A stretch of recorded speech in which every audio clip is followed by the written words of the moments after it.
La la la la la la la la la la la. La la la la la la la.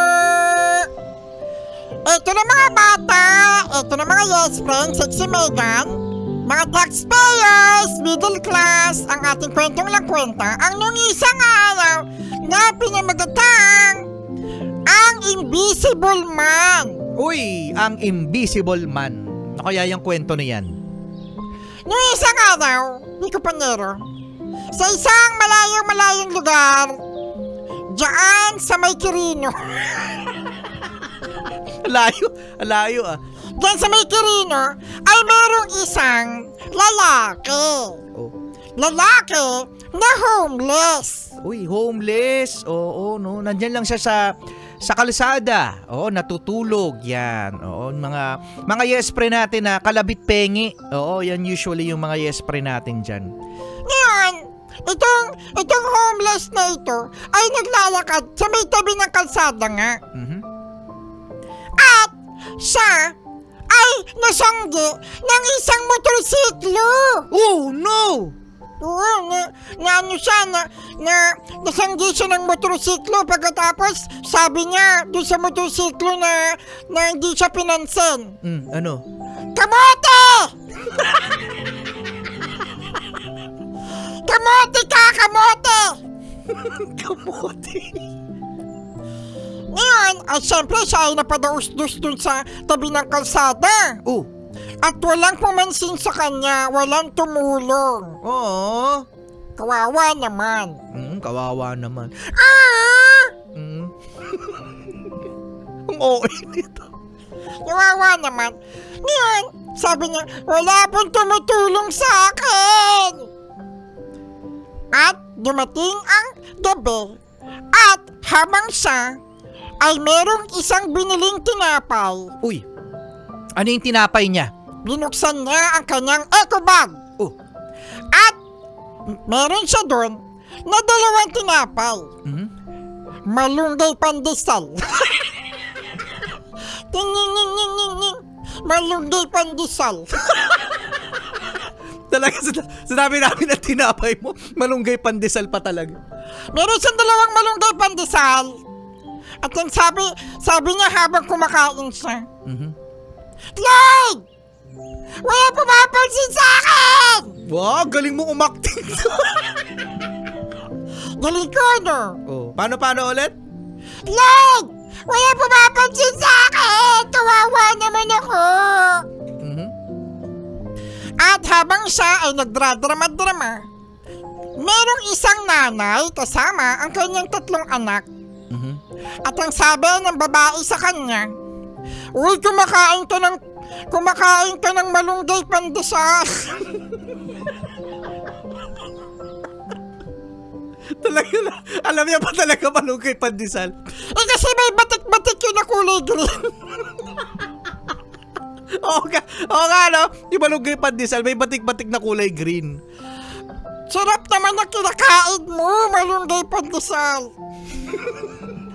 Ba't parang kinakanta pa rin natin? Malunggay pandesal. Ayan, sabi niya babae doon sa matanda. Pigay naman ng malunggay pandesal. Kawawa naman yung 3 anak ko. Tapos sabi niyang lalaki, meron pa ako ditong isang malunggay pandesal. Meron pa ako dito isang malunggay pandesal. Yan, ay binigay niyo na itong malunggay pandesal doon sa 3 anak at sa isang babae. Oh. Tapos sabi ng babae, Oh, sabi nung nanay. wala ka ba dyang panulak? sabi ng matandang kapal mooks din to eh. Kapal mooks ka din eh, no? Binigyan ko na kita ng malunggay pandesal pagkatapos. Gusto mo ba may panulak ka pa? Kapal mooks to. Loko eh, no? Ngayon ay nagpasalamat ang babae at syempre ang kanyang 3 anak. Uy! Ano sabi ng 3 anak? Thank you. Ang babait ninyo, thank you. Mm. Tapos ngayon, sabi ng babae, bibigyan kita ng barya. Ito, piso. Sabi ng matanda, thank you ha. Ngayon, itong piso na to ay kakaiba. Uy, bakit kakaiba yung piso? Kasi, sabi niya, kakaiba tong piso na to ha. Sige nga, pacheck ko nga doon sa may jewelry shop. Uy, sa may jewelry shop. Yung pumunta na siya sa jewelry shop. Lah! Sabi nung doon sa jewelry shop, Oh, sabi. hoy! Alam mo ba kung ano tong barya na to? Tapos sabi ng lalaki, kaya nga ako nandito, di ba?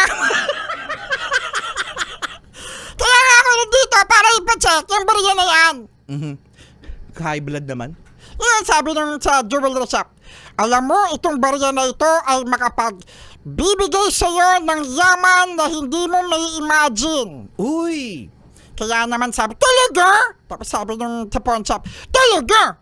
Kaya naman, ito yung pera, ipapalit ko yung barya na yan. Ito yung maraming barya at meron ka pang maleta. Uy, maleta! May maleta ka na, meron ka pang brown envelope. Yan sabi ng matanda.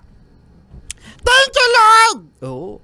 Ngayon sabi niya, kahanapin ko yung babae at meron 3 anak. Kailangan ko silang mapasalamatan. Naglakad-lakad itong lalaki doon sa may kalsada, sa may Quirino. Ngayon sabi niya, nasaan na kaya yung 3 bata at saka yung isang nanay? May nakarinig sa kanya. Oh! Yung nagtitinda ng Yossi. Takatak boys! Uy, takatakboy!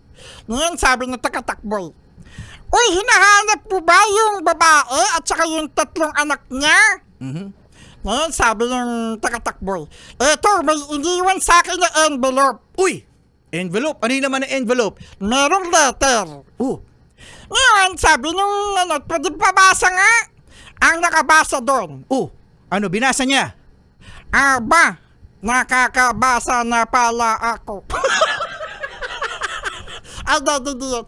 Sabi niya doon sa letter, minamatsagan kita at hindi ka invisible man. Ah, kaya pala Invisible Man yung title. Oo, di ba?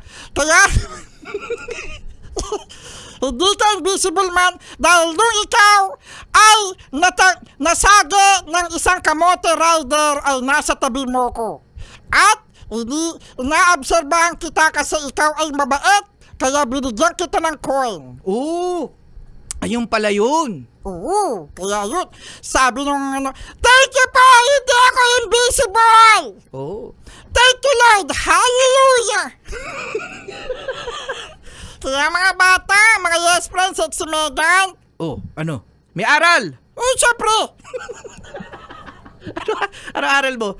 gumawa ka ng mabuti at mamigay ng Oh, malunggay pandesal. Diba? oh, tama nga naman. O siya mga yes friends, sexy Mega na. Si Megan na! Chillax 101 na! Hoy! Oh, Chillax 101 na. Tell me who